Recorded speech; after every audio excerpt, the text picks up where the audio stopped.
A very warm good evening, welcome and namaskar to everyone present. Sundarkand में एक बहुत ही रोचक प्रसंग है। मैं ना होता तो क्या होता। अशोक वाटिका में जब रावण क्रोध में आकर सीता मैया को मारने के लिए बढ़ा, तो हनुमान जी का मन किया कि उसकी तलवार लेकर उसका गला काट दें। लेकिन उन्हें यह नहीं करना पड़ा, क्योंकि उससे पहले ही मंदोदरी ने रावण का हाथ पकड़कर उसे रोक दिया। तो हनुमान जी को एहसास हुआ कि ईश्वर ने जिससे जो काम लेना होता है उसी से लेते हैं। अगर मैं आगे बढ़ जाता तो मुझे भ्रम हो जाता कि मैं ना होता तो क्या होता। इसी तरह त्रिजटा ने कहा था कि मैंने स्वप्न में देखा एक बानर आएगा और लंका को जलाएगा। तब हनुमान जी ने सोचा कि प्रभु ने मेरे को तो लंका जलाने को कहा ही नहीं, लेकिन रावण ने खुद ही कह दिया कि इस बंदर की पूंछ पर कपड़ा बांधकर घी डालकर आग लगा दो। इससे हनुमान जी को समझ में आया कि प्रभु राम तो अगर अपना काम रावण से भी करवा सकते हैं, तो मैं क्या चीज हूं। इस संसार में ईश्वर ने जिससे जो करवाना होता है करवा लेते हैं। हम लोग तो एक निमित्त मात्र होते हैं। लेकिन फिर भी हमें ये गलत फहमी, ये भ्रम हो जाता है कि मैं ना होता तो क्या होता। याद रखिए, ईश्वर ने जिससे जो भी करवाना है वह करा ही लेते हैं। हम ना श्रेष्ठ हैं, ना खास हैं, बस हम उसके एक दास हैं। With these few words, I hand it over to mister V N Rai ji to please unmute and start his discourse. नीलाम्बुजश्यामलकोमलाङ्गं सीतासमारोपितवामम् पाणौ महासायकचारुचापं नमामि रामं रघुवंशनाथम्। प्रविशि नगर की जय सब काजा, हृदय राखी कौशलपुर राज। गरल सुधारि पुकरै मिताई, गोपद सिंधु अनल सितलाई। गरुण सुमेर रेणु समताई, राम कृपा कर चितवा जाय। जय श्री राम, जय जय श्री राम।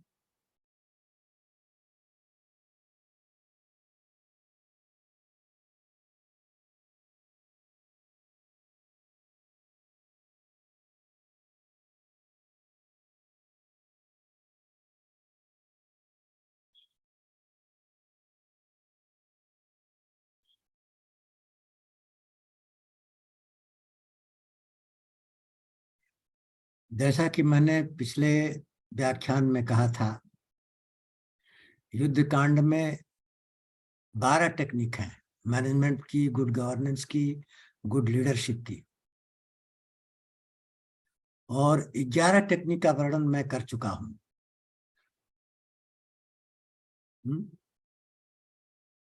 पहला सहयोग, दूसरा श्रद्धा और निष्ठा,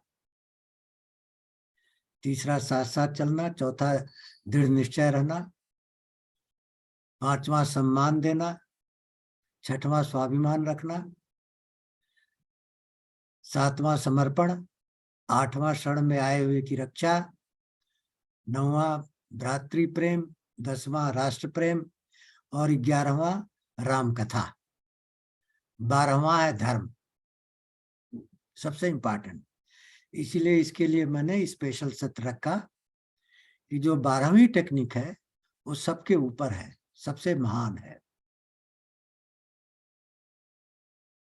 इसके अंदर सभी आते हैं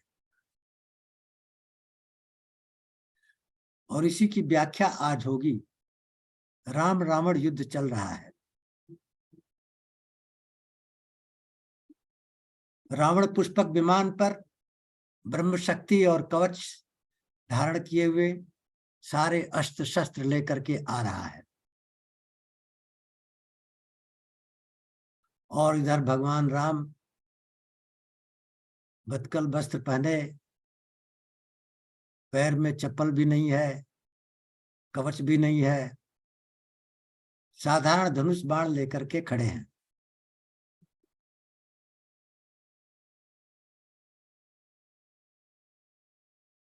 विभीषण परम भक्त हैं, केवल दो ही परम भक्त हैं विश्व में, एक प्रहलाद और एक विभीषण। परम भक्त जो भगवान को सबसे प्रिय, सबसे नजदीक है, और उसको भगवान सब कुछ है जीवन में।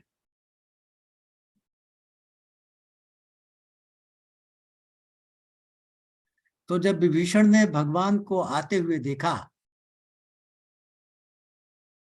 चौपाई है, रावण रथी बिरथ रघुबीरा, देखि विभीषण भयउ अधीरा, रावण रथी। रावण को रथ पर आते हुए,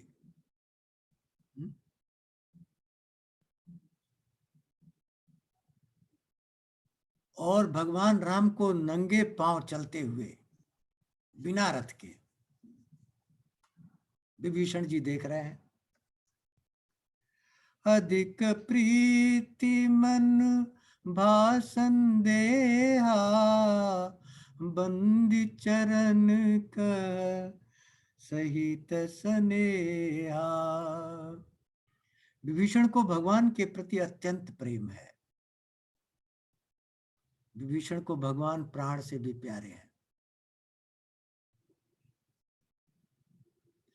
इसलिए विभीषण को संदेह हो रहा है,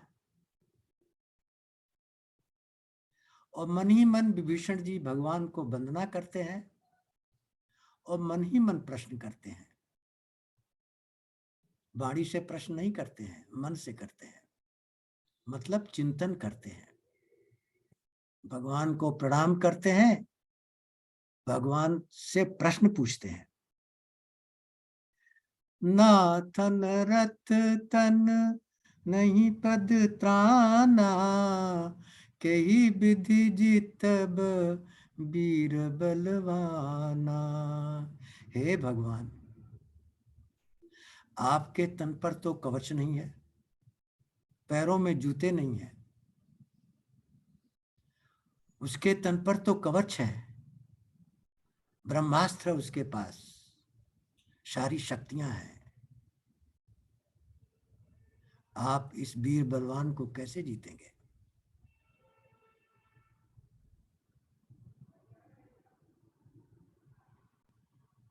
इस प्रश्न का उत्तर भगवान देंगे मन ही मन विभीषण को।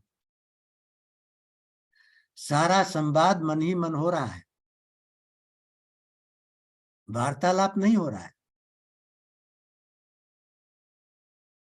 मन ही मन संवाद हो रहा है। सुनहु सखा कह कृपा निधाना, जही जय होई सोई चंदन आना। कृपा निधान, कृपा के समुद्र, कृपा के खजाना, कृपा के समुद्र भगवान राम कहते हैं, सखा विभीषण सुनो, जिस रथ से विजय होती है वो रथ और ही होता है। क्या संकेत है? रावण के पास भौतिक रथ है, रावण के पास भौतिक शक्तियां हैं। भगवान वर्णन करने जा रहे हैं धर्म रथ का।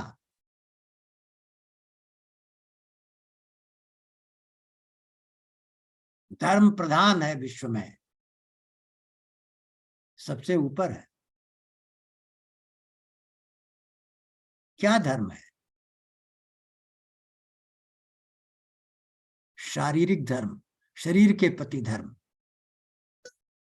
पारिवारिक धर्म, परिवार के प्रति धर्म,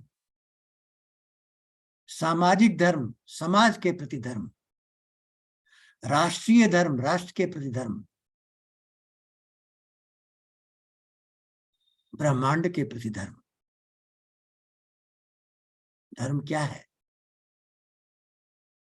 शरीर के प्रति अपनी कर्तव्य क्या है? परिवार के प्रति कर्तव्य क्या है? हमारी ड्यूटी क्या है? जो परिवार से मिली है। समाज के प्रति हमारा धर्म क्या है, हमारी ड्यूटी क्या है, जो समाज से मिली है। राष्ट्र के प्रति हमारा धर्म क्या है, जो राष्ट्र से मिला है। वसुधैव कुटुंबकम क्या है, हमारी ड्यूटी क्या है वसुधैव के प्रति, वही हमारा धर्म है। तो भगवान कहते हैं भौतिक रथ से विजय नहीं होती सखा, धार्मिक रथ से विजय होती है। और इस धर्म के रथ का वर्णन करेंगे भगवान। इस धर्म में 14 अंग हैं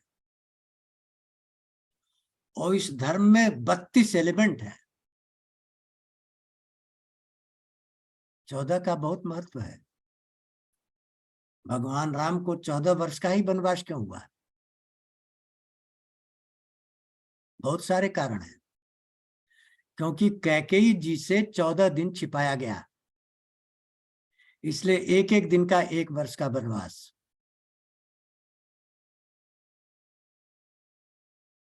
और मेघनाद को वही मारेगा जो 14 वर्ष तक निद्रा को त्यागा, नारी को त्यागा और भोजन को त्यागा, जो लक्ष्मण करेंगे। खरदूषण की 14,000 सेना को वही मारेगा, 14 साल वनवास करेगा। रावण को वही मारेगा जिसके बाद 14 अंगों वाला ये धर्ममय रथ होगा। 14 साल की तपस्या में 14 अंग जुड़े हैं इस धर्ममय रथ में, 32 एलिमेंट जुड़े हैं, जिसका वर्णन मैं करूंगा।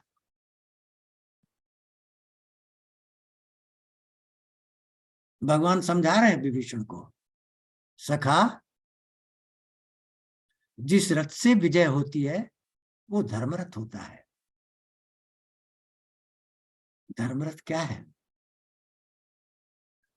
शौरज धीरज जहि रथ चाका, सत्यशील दृढ़ ध्वजा पताका।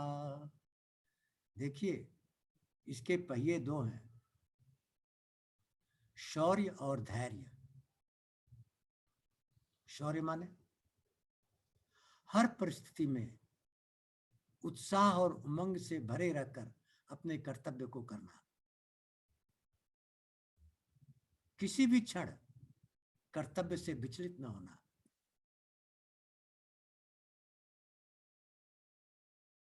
और धैर्य क्या है? कर्तव्य करने में सफलता भी होगी, असफलता भी होगी, इससे विचलित न होना धैर्य है। धैर्य रखो। धर्मरथ के 2 पहिए हैं कि अपने कर्तव्य कर्म पर चलते हुए कांटों के रास्ते पर कठिनाई आएगी, लेकिन चलते रहो, चलते रहो। अकेला भी चलना पड़े तो चलते रहो, धैर्य के साथ चलते रहो। यही धर्मरथ के पहिए हैं।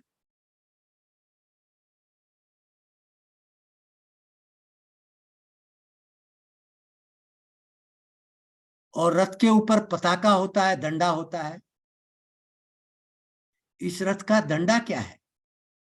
सत्य है।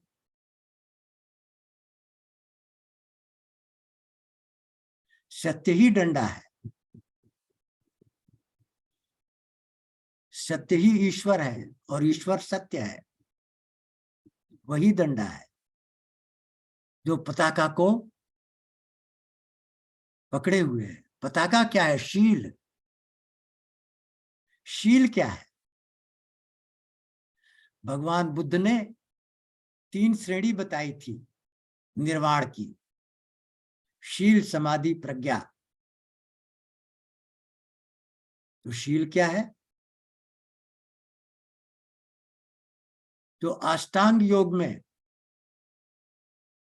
महर्षि ने यम और नियम बनाए, वही शील है।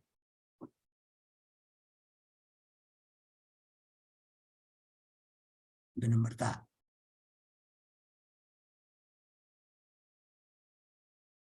सत्य, अहिंसा, ब्रह्मचर्य, आस्तेय, अपरिग्रह।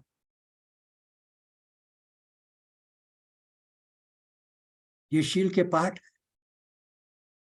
जब तक शील नहीं रहेगा तब तक समाधि नहीं रहेगी। शील पक्का होने पर समाधि लग जाती है और समाधि लगने पर प्रज्ञा आ जाती है, प्रारंभिक ज्ञान।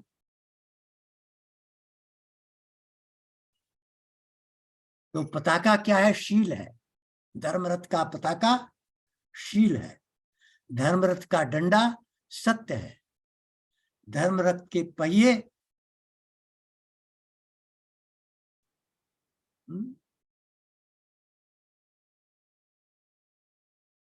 शौर्य और धैर्य है।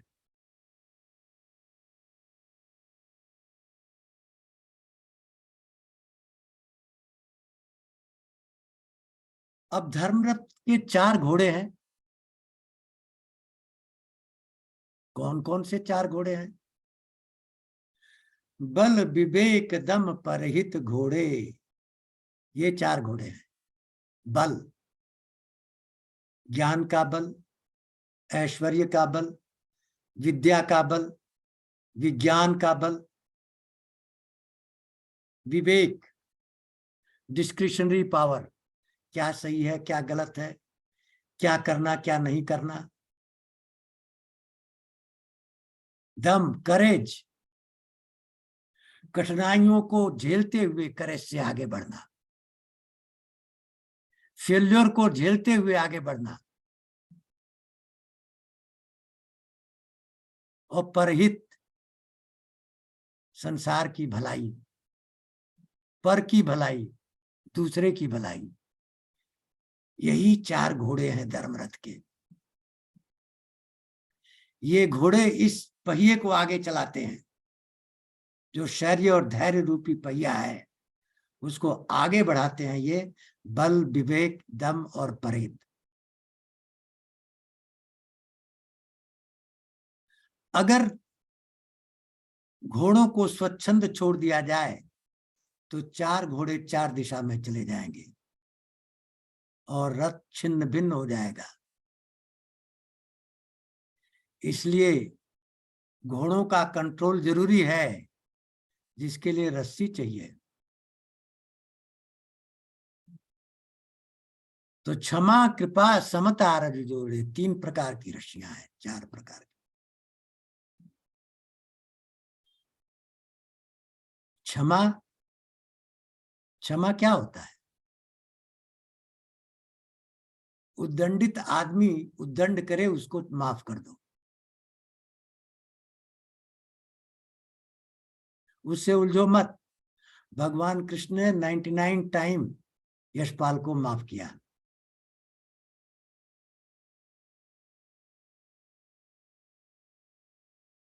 और कृपा, गरीब दीन दुखिया पर दया करना। और समता, सम में रहना, द्वंद्वातीत हो जाना। सुख दुख, लाभ हान, जस यज्जत, जय पराजय के बीच में रहना, किसी के साथ जुड़ना नहीं, ये समता है। तो ये 3 रस्सियां हैं जो इन घोड़ों को कंट्रोल कर रही हैं। घोड़े समता की राह पर चल रहे हैं, नहीं तो दाएं तरफ दिखी घास तो उधर नहीं चले गए, अपने रास्ते पर चल रहे हैं। लुभा नहीं गए घास से, उतर गए नीचे सड़क के।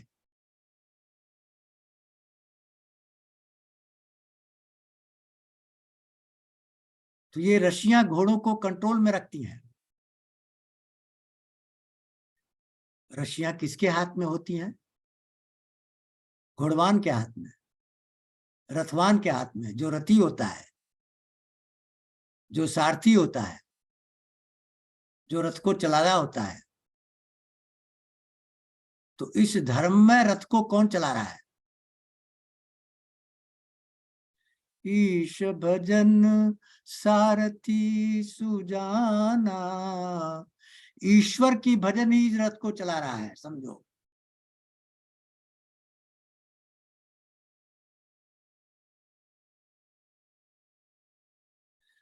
अगर ईश भजन नहीं है तो ये रथ नहीं चलेगा। तब ये धर्ममय रथ नहीं चल सकता, भौतिक रथ चल सकता है। भौतिक रथ से विजय नहीं होगी, धर्ममय रथ से विजय होगी।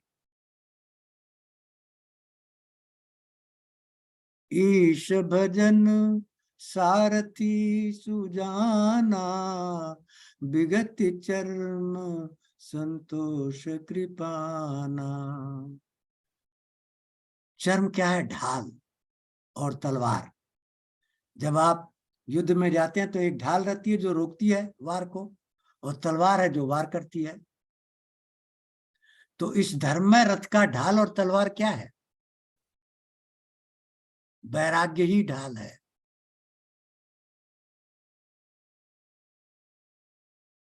जो वार को रोकती है वो वैराग्य है। वार कौन करता है? संसार। और वैराग्य क्या है? संसार को छोड़ दिया, भगवान से जुड़ गए। जब संसार को छोड़ दिया, भगवान से जुड़ गए, तो वार का कोई असर होगा? तो हमारी ढाल क्या है? हमारी ढाल है संसार को त्याग दिया, भगवान से जुड़ गए।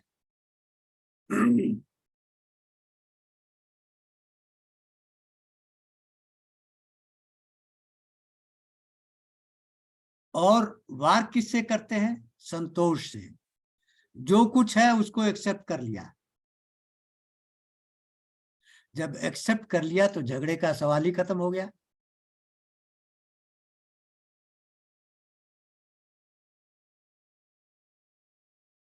अच्छा हुआ, बुरा हुआ, लाभ हुआ, हानि हुई, यश मिला, अपयश मिला, सब कुछ एक्सेप्ट कर लिया।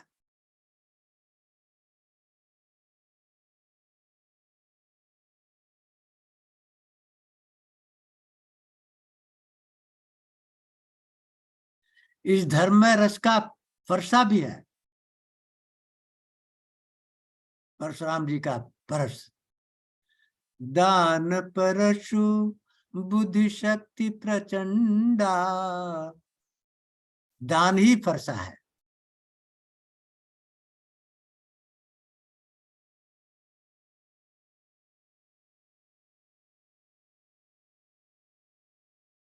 संसार की सारी वस्तुओं का दान कर दिया।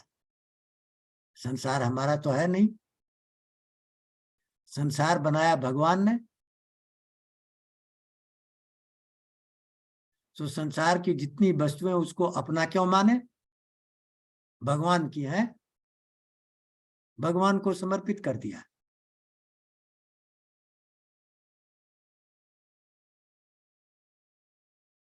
भगवान की वस्तु भगवान को समर्पित कर दिया,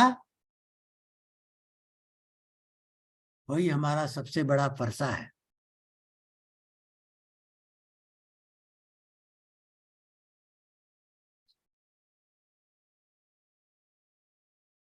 अपने लिए कुछ रखा ही नहीं।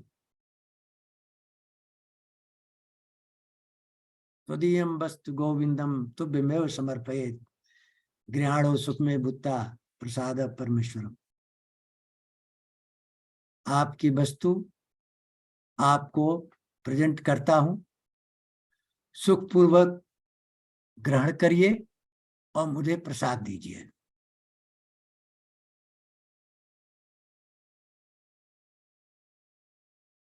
भगवान प्रसाद देंगे, वही फरसा है। और प्रचंड शक्ति क्या है? इंटेलेक्ट। इंटेलेक्ट क्या है? डिस्क्रिशन। डिस्क्रिशन क्या है? नीर छीर। नीर छीर क्या है? दूध का दूध, पानी का पानी। क्या सही है, क्या गलत है, क्या करने योग्य है, क्या करने योग्य नहीं है, क्या करना चाहिए, क्या नहीं करना चाहिए, इंटेलेक्ट बताता है। ये प्रचंड शक्ति है।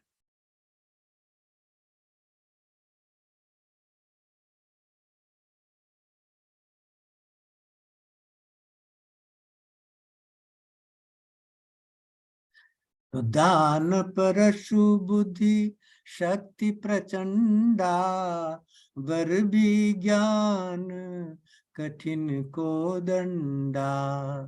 कोदंड होता है धनुष। धनुष क्या है? वर विज्ञान। वर माने श्रेष्ठ, विज्ञान माने विशेष ज्ञान, अनुभव। एक होता है ज्ञान, और जब ज्ञान से अनुभव हो जाए तो होता है विज्ञान। तो धनुष क्या है? जिससे बाण चलेगा? आत्मिक अनुभव है, आत्म तत्व का अनुभव ही धनुष है।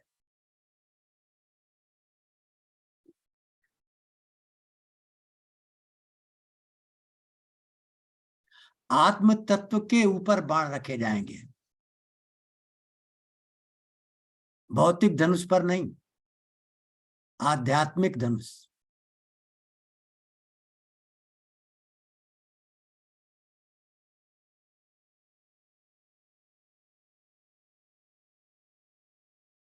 अब तर्कस जिसमें बाण रखे जाते हैं, अमल अचल मम त्रोण समाना। त्रोण माने तर्कस। तर्कस क्या है? अमल, मल रहित मन। अचल स्थिर मन, विकार रहित स्थिर मम। ये तर्कस है जिसमें बाण रखे जाएंगे। मतलब मन में कोई विकार नहीं है, और मन चंचल नहीं है, वाइब्रेशन शून्य है, कोई चंचलता नहीं है मन में। साधारण मन क्या करता है? एक क्षण भी स्थिर नहीं है, 10^12 की रफ्तार से दौड़ रहा है। धार्मिक मन कौन है? जो स्थिर हो गया, वाइब्रेशन शून्य हो गया, विकार शून्य हो गया, गति शून्य हो गया। सो अमल अचल मन त्रोण समाना, संयम नियम सिली मुख नाना। सिली मुख माने बाढ़। अब तर्कस में बाढ़ रखे जाते हैं। बाढ़ क्या है? धार्मिक बाढ़ क्या है? संयम और नियम। पातंजलि योग का यम और शम, भगवान बुद्ध का शील, ये सब एक ही चीज है। जीसस क्राइस्ट का 10 कमांडमेंट, ये सब एक ही चीज है। यही बाण है, यम और नियम। 5 यम और 5 नियम। 5 यम का है सत्य, अहिंसा, ब्रह्मचर्य, आस्तेय, अपरिग्रह।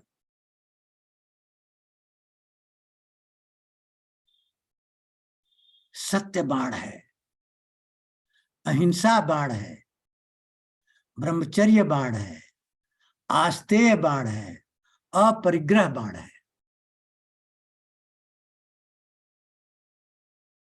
सत्य जो कभी बदलता नहीं, टाइम स्पेस से इफेक्ट नहीं होता, वो क्या है? ब्रह्म। केवल ब्रह्म ही है जो बदलता नहीं है। गांधी ने कहा ना, truth is God and God is truth. क्योंकि उसके ऊपर किसी का असर नहीं है, बदलता नहीं है। अहिंसा क्या है? मनसा वाचा कर्मणा से किसी को क्षति न पहुंचाना, किसी के प्रति दुर्भाव न रखना, किसी को हर्ट न करना।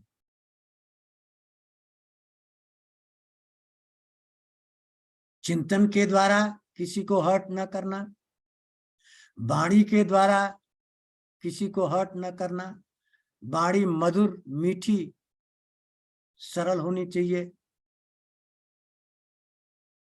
कर्म के द्वारा भी किसी को हर्ट न करना।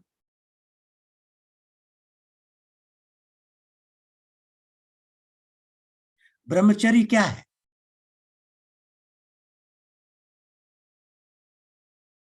अपने धर्म के अनुसार,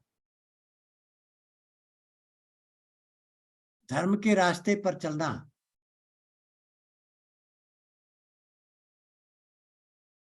कोई कोई लोग कंफ्यूज करते हैं, ब्रह्मचर्य मैंने शादी ना करना। वो ब्रह्मचर्य नहीं है, वो तो ढोंग है। क्योंकि शादी नहीं किया लेकिन 50 शादी का काम कर रहा है, तो ब्रह्मचर्य थोड़ी है। ब्रह्मचर्य है कि शादी किया है, लेकिन शादी किस लिए किया है? सृष्टि की उत्पत्ति के लिए, एंजॉयमेंट के लिए नहीं। ये ब्रह्मचर्य है। ब्रह्म के रास्ते पर चलना ही ब्रह्मचर्य है। ब्रह्म ने सृष्टि उत्पत्ति की है, हम भी सृष्टि की उत्पत्ति करके आगे बढ़ा रहे हैं।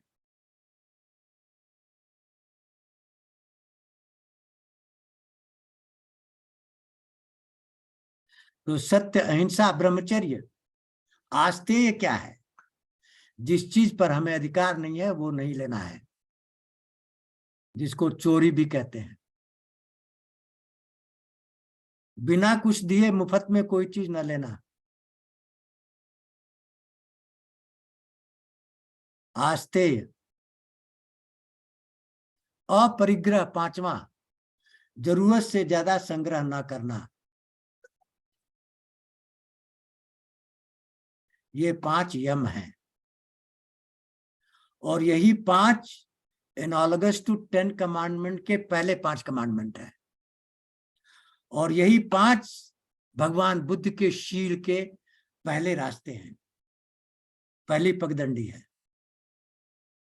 संगम शरणम गच्छानि, धर्मम शरणम गच्छानि, बुद्धम शरणम गच्छानि। तो संघ की शरण में जाकर के ये चीजें मिलती हैं। साधु संतों की संगति में जाकर के ये चीजें मिलती हैं। और नियम क्या है? संयम नियम शली मुकनाना। 5 नियम है। शौच, संतोष, तप, स्वाध्याय, ईश्वर परिधान।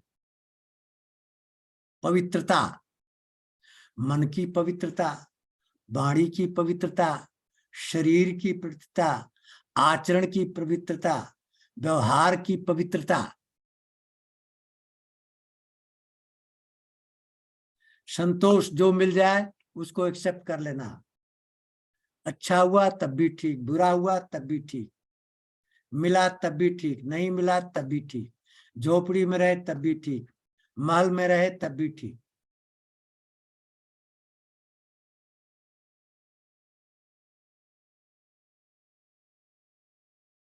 और तप, धर्म के रास्ते पर चलते हुए कठिनाइयों को सहना तप होता है।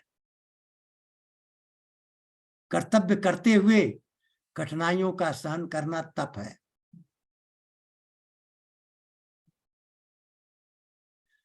स्व अध्याय, अपने को अध्ययन करना। संसार को अध्ययन न करना, संसार का अध्ययन भगवान कर रहे हैं। ईश्वर परिधान, सब कुछ ईश्वर को समर्पित कर देना। तो ये 10 तरह के बाण हैं तर्कस में, धर्म रथ में ये 10 तरह के बाण हैं।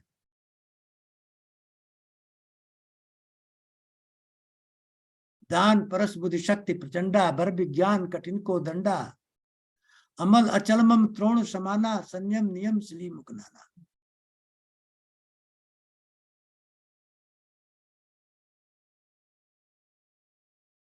सखा धर्म में असरथ जाके, जीत को सकई सकल रिपुता के।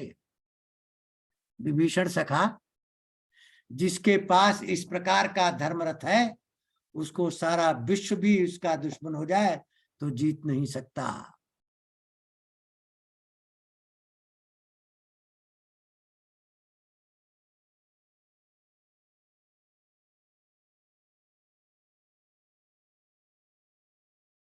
ये धर्म रथ का वर्णन है, इसको अपने जीवन में अमल में लाना है। शौरथ जीरथ जयरथ चाका, सत्यशील दृढ़ ध्वजा पताका। अब आप कहेंगे कि तो बड़ा मुश्किल है। नहीं, मुश्किल तो है, आसान होता तो सभी नहीं कर लेते, बहुत कम लोग कर पाते हैं इसको। तो मैं एक उदाहरण अपना दूंगा आपको, क्योंकि मैंने पूरे जीवन में रामायण को ही जिया है और इसी को फॉलो किया है। सारी मुसीबतों का और सारी प्रश्नों का हल इसी से ढूंढा है, हमारी समस्याओं का निदान इसी से मिला। एक छोटी सी कहानी बताऊंगा, अन्यथा मत लीजिए, कि इस धर्म रथ को मैंने कैसे अपने जीवन में उतारा। 86 की बात है। आप जानते हैं मैं फर्टिलाइजर कॉर्पोरेशन में काम करता था, उस समय मैं चीफ इंजीनियर था, हेड ऑफिस में चेयरमैन के साथ अटैच था। तो मुझे कोलंबो प्लान में 7 हफ्ते के लिए यूके भेज दिया गया। 7 लोग गए थे। राजीव गांधी की गवर्नमेंट थी, राजीव गांधी बहुत वेल मीनिंग प्राइम मिनिस्टर थे। उन्होंने कहा कि 7 लोग सेलेक्ट करो, जिसमें 2 इंजीनियर हों, 5 ब्यूरोक्रेट। पूरे इंडिया से 5 सीनियर आईएएस थे और टेक्निकल में एक बंगाल का इंजीनियर था और दिल्ली का मैं इंजीनियर था। और ब्रीफ हम लोग की ये थी कि मार्गरेट थैचर ने सिख कंपनियों को कैसे टैकल किया। शिपिंग सिक में थी, ऑटोमोबाइल सिक थी, कोल सिक में था, रेलवे सिक में थी। तो इन लोगों को भेजा गया कि स्टडी करके आओ और रिपोर्ट सबमिट करो कि सिकनेस कैसे दूर की जाती है। हम लोग गए। बाई चांस ब्रिटिश काउंसिल पहले 3 हफ्ते पढ़ाई और पढ़ाई के बाद टेस्ट ली, और टेस्ट के बाद हम दोनों इंजीनियर टॉप किए, और जो सेक्रेटरी लेवल के आईएएस थे वो हम लोगों से नीचे चले गए बॉक्स में। तो हम लोगों को भी जो कंपनी मिली वो रियल सिक कंपनी मिली। बेलफास्ट नॉर्दर्न आयरलैंड में 350 साल पुरानी शिप बिल्डिंग कंपनी थी जो सिक हो गई थी। ब्रिटेन सबसे आगे था शिप बिल्डिंग में, लेकिन जापान आ गया टक्कर देने, पीछे चला गया। ऑस्टिन रोवर कंपनी बर्मिंघम में थी 350 साल पुरानी, वो भी सिक हो गई क्योंकि जापान आ गया। चारों तरफ सिकनेस ही सिकनेस थी। तो हम लोगों ने बड़ी मेहनत से ये सब रिपोर्ट बनाई, बना के वापस इंडिया आ गए। जब इंडिया आए तो जो हमारा चेयरमैन हमको भेजा था वो बदल गया, दूसरा चेयरमैन आ गया। और जो चेयरमैन भेजा था वो एक्टिंग कर रहा था, डायरेक्टर फाइनेंस, और उसने अपनी टीम बना रखी थी। सारे तमिलियन थे, हेड फाइनेंस का भी हेड, एचआर का भी हेड, टेक्निकल का भी हेड। हम उसकी टीम में थे। और जब वो हट गया, दूसरा चेयरमैन आ गया, तो उसने हमारे खिलाफ नए चेयरमैन के कान भरे, बहुत बदमाश आदमी है। तो नए चेयरमैन ने हमारी सीट ही गायब कर दी, चीफ इंजीनियर की पोस्ट ही उड़ा दी। जब मैं आया तो मेरे लिए कोई पोस्ट नहीं थी। मैंने कहा कोई बात नहीं, सुना कि सबको झाड़ रहा है। मैं लाइब्रेरी में जा करके अपनी थीसिस पूरी कंप्लीट कर ली 3-4 दिन के अंदर। फिर एक दिन मेरा नंबर आ गया, चेयरमैन बुला रहा है। बुलाया, 45 मिनट गाली दिया, खड़ा खड़ा मैं सुनता रहा। फिर बोला तुमने वेस्ट किया देश की फॉरेन एक्सचेंज, क्या सीख के आए हो, कुछ कर सकते हो? तो मैंने कहा सर मैं कर सकता हूँ, बहुत कुछ सीख के आया हूँ। बता सकते हो? हमने कहा हाँ। कब बताओगे? हमने कहा अभी। तो बोला नहीं, लंच हो रहा है, लंच के बाद मैं सारे डायरेक्टर को बुलाऊंगा, जीएम को, बोर्ड रूम में प्रेजेंटेशन करो। बोर्ड रूम में मैंने प्रेजेंटेशन किया और प्रेजेंटेशन से बहुत इंप्रेस हो गया हो। शाम को बुलाया, बोला मैंने स्ट्रेटेजिक प्लानिंग ग्रुप बना दिया, तुमको हेड बना दिया, अपनी टीम सेलेक्ट करो, एफसीआई की सिकनेस दूर करने का रिकमेंडेशन दो। हमने कहा ठीक, मैं करूंगा। उसी बीच मद्रासियों ने प्लान कर दिया कि सिंदरी में सिंदरी रेशनलाइजेशन प्लांट था, अग्रवाल साहब जानते हैं, वो बंद हो गया, तो उसको रिटेंच कर दो 1500 लोगों को और उसका इंचार्ज राय को बनाओ। हमने कहा वाह, देखो कैसे फंसाते हैं लोग। मैं इंचार्ज बन के चला गया, सिंदरी से डेटा वटा लिया और सिंदरी में जो 17 यूनियन थी सबको बुलाया और बोला ये सारा जो अप्रूवल हुआ है रिटेंचमेंट का गलत है, मैं जाके इसको खत्म करूंगा। मैं आके उसको समझाया कि ये सब गलत किया गया है और तुम सब जेल में जाओगे, कंटेम्प्ट ऑफ पार्लियामेंट हो जाएगा, क्योंकि कोई रूल फॉलो नहीं हुआ है, सारे रूल वायलेट हुए हैं। बोला तुमको कैसे मालूम? मैंने कहा मैंने पर्सनल मैनेजमेंट पूरे इंडिया में टॉप किया है, भारतीय विद्या भवन में 12 सेंटर है और जितना मुझे मालूम है तुम्हारे पर्सनल में किसी को नहीं मालूम और न गवर्नमेंट में किसी को मालूम। डर गया, इमरजेंसी बोर्ड मीटिंग बुलाई। हमने कहा इसको कैप्टन अबेंस करो, नो रिटेंचमेंट। दूसरा मैंने समझाया, आदमी है ही नहीं, 1500 तो पोस्ट थी, आदमी 300 रह गए हैं, वो भी 2 साल में रिटायर हो जाएंगे और तुम 25 करोड़ जो सैंक्शन कराए हो 3 करोड़ उनको देना पड़ेगा, बैठा के दो और 22 करोड़ में हम प्लांट इंप्रूव करेंगे और चलाएंगे। हमारा रिकमेंडेशन एक्सेप्ट हो गया। अक्टूबर से जनवरी तक, मार्च तक जो टारगेट था सब मिल गया, हमारा डंका बज गया। ये एक सिंपल एग्जाम्पल है। धैर्य रखिए, भागिए मत, जो भी होता है सब सही होता है, अपने रास्ते पर चलिए। कहने का तात्पर्य यह है कि जब भी आप अपने कर्तव्य पालन पर आगे बढ़ेंगे, मुसीबतें आएंगी, उन मुसीबतों से भागिए नहीं, उनको फेस करिए और फेस करिए सच्चाई के साथ, अहिंसा के साथ, सत्य के साथ। जो 10 नियम बनाए हैं भगवान ने, 10 बाण, उसके साथ उसको फेस करिए। यही 10 बाण है, यही 10 कलाएं हैं जिससे आपको विजय प्राप्त होगी। दूसरा मैं ये कहना चाहूंगा कि लोग कहेंगे कि ये तो केवल सुनने के लिए है, ये अमल में लाने के लिए नहीं है। ये एक काल्पनिक सिद्धांत है जो तुलसीदास ने लिख दिया है और जितने बुद्धिजीवी लोग हैं अपने दिमाग की कसरत इससे करते हैं। ऐसा नहीं है, देखने का अपना अपना नजरिया है। अगर आप जीवन में ये तय कर लें कि ये जो धर्म रथ का वर्णन हुआ है ये हमेशा अपने जीवन में मैं लेके चलूंगा, गारंटी दे रहा हूं 100% सफलता मिलेगी। कुछ करो या ना करो, धर्म रथ पर जरूर चलो। क्यों? समस्याओं का समाधान अपने आप मिलता जाता है।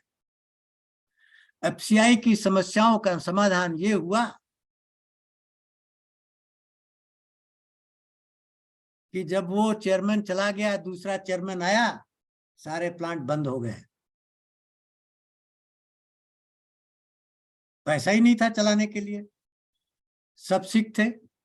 गवर्नमेंट ने कहा पैसा नहीं मिलेगा, बीपी की गाइडलाइन है, सिक प्लांट को पैसा नहीं मिलेगा। देखिए समाधान कैसे मिलता है, धर्म के रथ पर चलने पर समाधान कैसे मिलता है, ये मैं प्रैक्टिकल एग्जांपल आपको दे रहा हूं।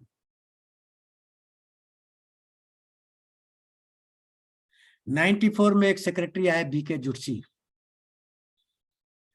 उन्होंने सारे कंपनियों की मीटिंग बुलाई, बोला लॉस में कौन कौन है, हमने हाथ उठाया, हमारी कंपनी लॉस में थी, एचएफसी लॉस में थी। उन्होंने कहा क्यों लॉस में हो? हमने कहा इसलिए कि हमारा प्लांट जो है इतना कैश नहीं जनरेट कर पा रहा है कि हम रॉ मटेरियल खरीदें। सोल्यूशन क्या है? हमने कहा सोल्यूशन तो है, लेकिन गवर्नमेंट उसको सुनती नहीं है। क्या सोल्यूशन है? हमने कहा हमको अगर आप जितने पैसे की यूरिया इंपोर्ट करते हो उतना पैसा दे दें तो मैं जितना यूरिया लाते हो उसका डबल यूरिया दूंगा, और कुछ मत पूछना। लेकिन सरकार पूछती है कि प्रॉफिट कितना हुआ, लॉस कितना हुआ, और इसलिए पैसा नहीं देती है क्योंकि लॉस होता है। तो मेरे कहने का तात्पर्य है कि प्रॉफिट लॉस मत देखो, मैक्रो इकोनॉमिक देखो कि देश का पैसा 100 करोड़ है, उससे हम कितना यूरिया ला रहे हैं और उसी 100 करोड़ से हम कितना यूरिया दे सकते हैं। अगर हम ज्यादा देते हैं तो हमको दीजिए वो पैसा, हमारे प्रॉफिट लॉस से क्या लेना देना। आपको तो अपने पैसे का रिटर्न देखना है। बात क्लिक कर गई, वो मिनिस्टर के पास मुझे ले गए, मिनिस्टर के यहाँ भी बात क्लिक कर गई, प्राइम मिनिस्टर के यहाँ बात गई, नरसिम्हा राव, वहां भी बात क्लिक कर गई, मनमोहन सिंह के पास प्रेजेंटेशन हुआ, वहां भी बात क्लिक कर गई। देख रहे हैं। और हमें हर साल 300-400 करोड़ रुपए मिले एफसीआई को चलाने के लिए। 94 से 98 में था चेयरमैन एफसीआई का, कभी कोई प्लांट बंद नहीं हुआ।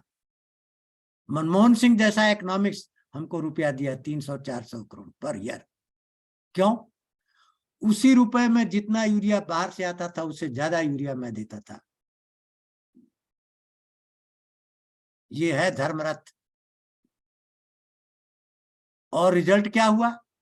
जो मेरा सेक्रेटरी, जिसको मैं क्वार्टरली रिव्यू में कहता रह गया कि रुपया दो मैं चलाऊंगा, बोला नहीं दूंगा, जब उसको पता चला कि हमें तो रुपया ऊपर से मिल गया, वो रिजाइन करके भाग गया। And he was gold medalist economics from Chennai university. Planning commission का सेक्रेटरी था पीबी कृष्ण स्वामी, वहां से आया था फर्टिलाइजर में। Very brilliant, but he was bound by rules, bound by physical guidelines, and my approach was dharmarath, not physicality, spirituality. Spirituality physicality के ऊपर हमेशा विजय प्राप्त करेगी। आप अगर क्लियर हैं अपने दिमाग में कि सही क्या है गलत क्या है, बुद्धि शक्ति प्रचंडा,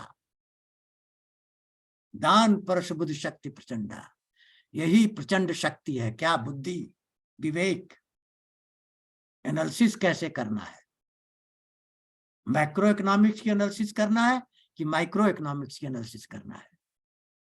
मैक्रो इकोनॉमिक्स के एनालिसिस में 400 करोड़ रुपया और माइक्रो में 0 रुपया।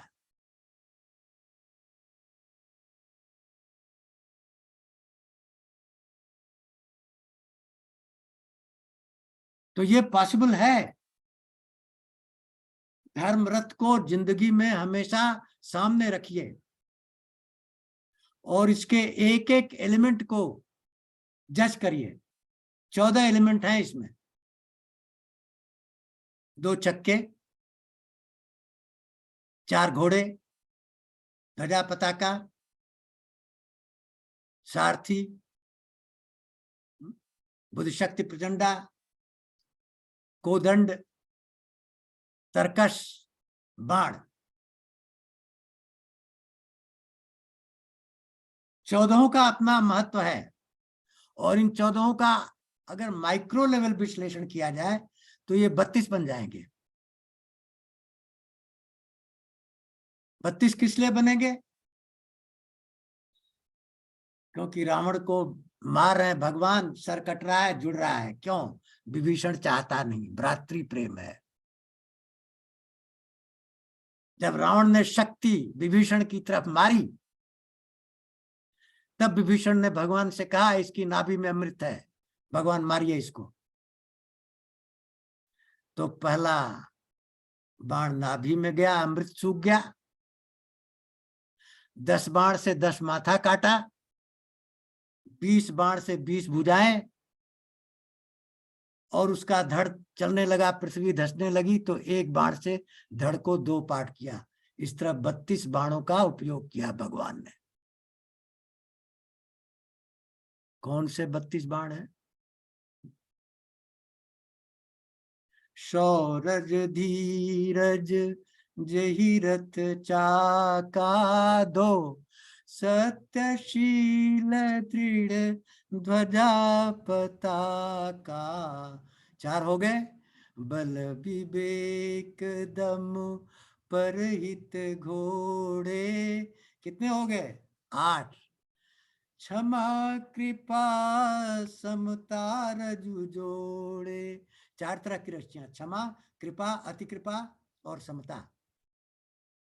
12 हो गए। ईश भजन सारथी सुजाना। 13 हो गए।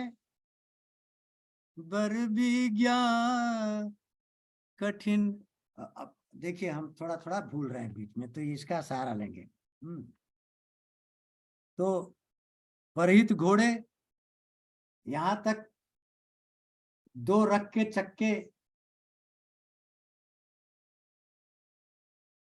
और ध्वजा पताका 4,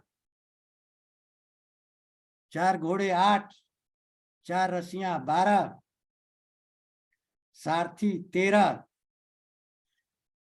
ढाल 14, कृपाण 15, 16 परसा, बुद्धि 17,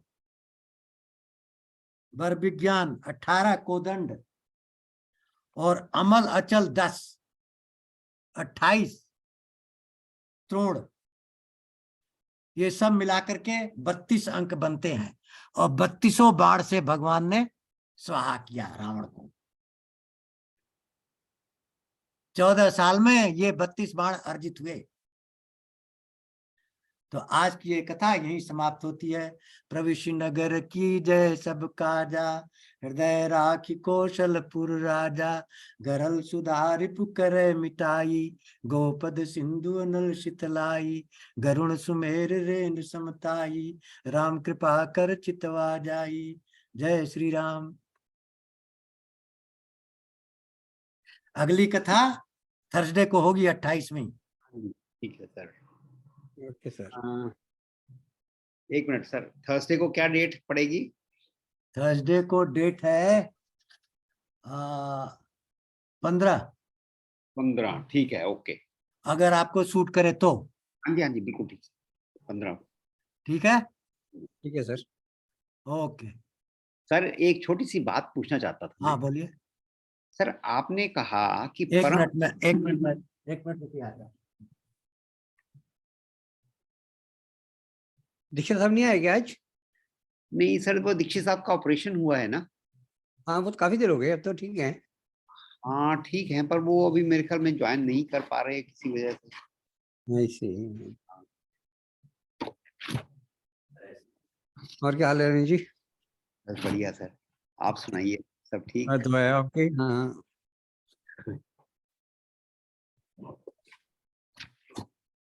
हाँ बोलिए। सर मैं ये कह रहा था, आपने कहा हाँ था कि परम भक्त जो हैं वो विभीषण और प्रहलाद हैं। हाँ। सर हम तो हनुमान जी को भी भक्ति समझते थे।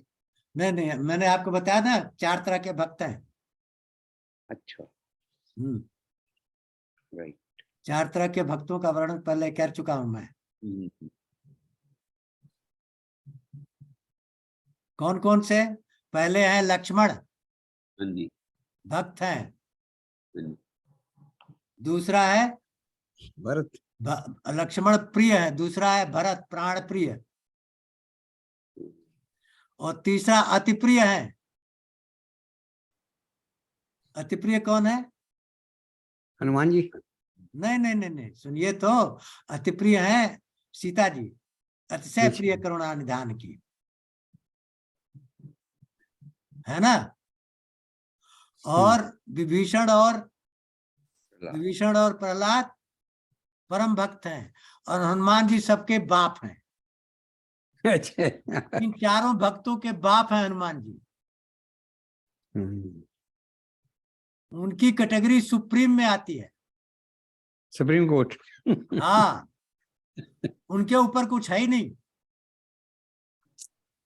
देखिए हनुमान जी ने क्या क्या किया है। शक्ति लगी लक्ष्मण को, जिंदा कौन हाँ। किया? सीता का हरण किया, खोज कौन किया? राम के जितने काम है सब हनुमान ने किया। उनका जीवन सब समर्पित है भगवान प्रभु के लिए जी। उनकी कैटेगरी भक्तों में नहीं आती है। भक्त तो वो है जो भक्त और भगवान दो की व्याख्या करते हैं। एक भगवान और एक भक्त दो अलग अलग हैं। हनुमान अपने को अलग मानते ही नहीं।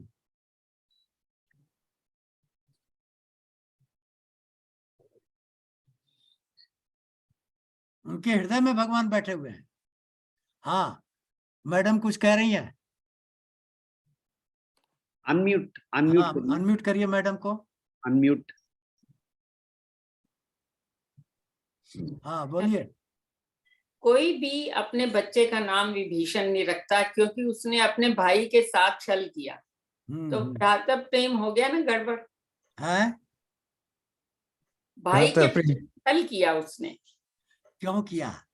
आपको बताया था पिछली कथा धर्म के में। उद्धार के लिए। सुनिए, पिछली कथा में बताया था आपको कि जब मेघनाद ने लक्ष्मण को मूर्छित कर दिया और मूर्छित होकर के लक्ष्मण फिर से जिंदा हो गए संजीवनी से, तो रावण घबरा गया और घबरा करके किसको उठाया? कुंभकर्ण को। और उठते ही कुंभकर्ण ने क्या पूछा? क्यों उठाया? समय से पहले उठा दिया। सारी कथा सुनाई। क्या कहा विभीषण ने? क्या कहा कुंभकर्ण ने? अरे मूर्ख कहीं का, जगदम्बा को उठा के ले आया, उठाने से पहले क्यों नहीं जगाया है? और जब विभीषण मिलने आया कुंभकर्ण से तो बोला धन्य हो, लाज रख दी तुमने, कुल की राख रखी तुमने। हाँ, राक्षस कुल की राज रख दी तुमने, भगवान के चरणों में चला गया तू। क्यों? धर्म का साथ दिया। क्योंकि लात मारा रावण ने और भगा दिया कि उन्हीं तपस्वियों के पास जाकर के अपना सजेशन दे, मेरे को देने की जरूरत नहीं है। अपने से नहीं गए हैं, मार के भगाए गए, लतियाए गए। तब भी नहीं करना चाहिए था। जब सभा क्या? तब भी ये नहीं बताना चाहिए था कि अपने भाई को कैसे मारना है। नहीं नहीं, गलत रावण बात कर रही। अगर भाई राक्षस हो जाए तो भाई का सहायता देनी चाहिए। सुनिए, आपको पहले भी मैं चौपाई सुना चुका हूँ। तुलसीदास ने कवितावली में लिखा है। क्या लिखा है? ध्यान से सुनिए।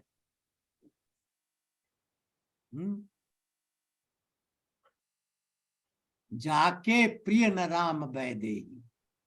तुलसीदास जी कह रहे हैं, जाके प्रिय न राम बैदेही, तजिए ताहि कोटि बैरी सम, यद्यपि परम सनेही। जिसको भगवान प्रिय नहीं है उसको करोड़ों दुश्मन के समान त्याग दीजिए, भले ही परम हतैषी, परम मित्र है। क्या कहा? तजो पिता प्रहलाद। प्रहलाद परम भक्त क्यों है? पिता को तज दिया। तजो पिता प्रहलाद, विभीषण बंधु भरत महतारी। भरत का चरित्र रामचरितमानस में सबसे ऊपर क्यों है? क्यों सबसे ऊपर है? राम से भी ऊपर भरत का चरित्र है। तजो पिता प्रहलाद, विभीषण बंधु भरत महतारी। तीन मिसाल है। तजिए ताहि कोटि बैरिशम, यद्यपि परम स्नेही। तजो पिता प्रहलाद, विभीषण बंधु भरत महतारी। बलि गुरु तजो। बलि ने अपने गुरु शुक्राचार्य को छोड़ दिया। जब बावन महाराज परीक्षा लेने आए तो शुक्राचार्य ने कहा, अरे भगवान है, छलने आया है, इसकी बात मत मानना। बलि ने कहा, नहीं, मैं भगवान को नहीं छोड़ूंगा, मैं तुम्हारी बात छोड़ दूंगा।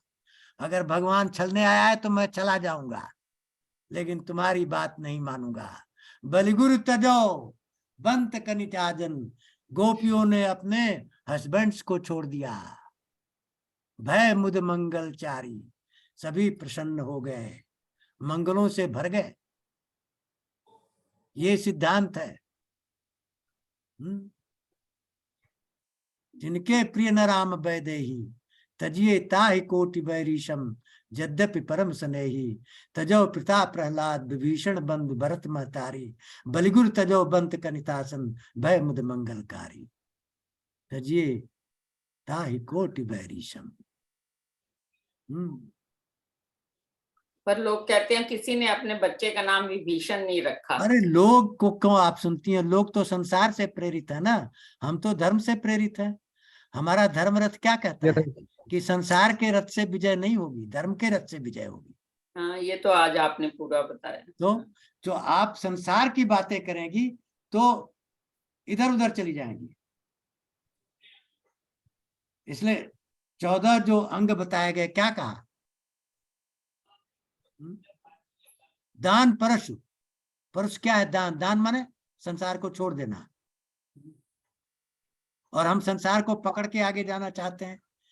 एक बंदर जो है घड़े में हाथ डाला है और मुट्ठी भर चना पकड़ा हुआ है और बाहर निकालना चाहता है, निकल नहीं पा रहा है, लेकिन 1 सेकंड में निकल जाएगा। क्या? चना छोड़ दो। हमारी दशा वही है कि हम संसार को पकड़े हुए हैं और निर्वाण चाहते हैं।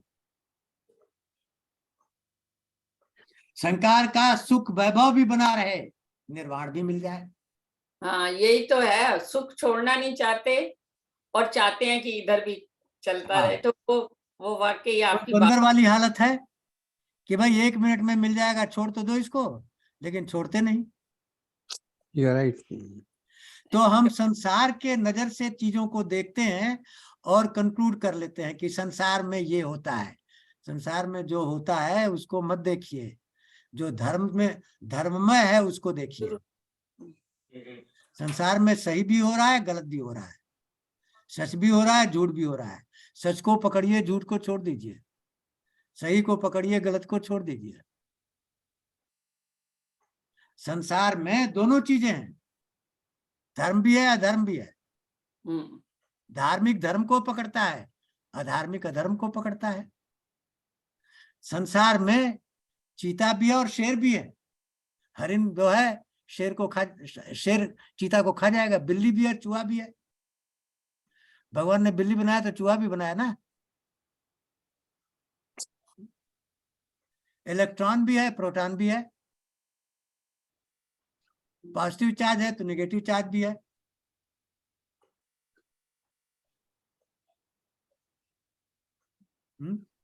सुख है तो दुख भी है, यश है तो अपयश भी है, सावधानी भी है। हमें क्या करना है? समता रज्जु जोड़े, समता रूपी रस्सी पकड़ना है, सम रहना है सुख दुख में। मिडिल पाथ भगवान बुद्ध का। वही कोशिश अगर तुम गंगा सागर में जाना चाहते हो तो गंगा के बीचों बीच अपने को छोड़ दो, पहुंच जाओगे गंगा सागर। और अगर इधर उधर जाओगे तो या तो बाएं किनारे चले जाओगे या दाहिने किनारे। तो या तो सुख मिलेगा या दुख मिलेगा, और बीच में रहोगे न सुख होगा न दुख होगा, निर्वाण प्राप्ति हो जाएगी। धन्यवाद।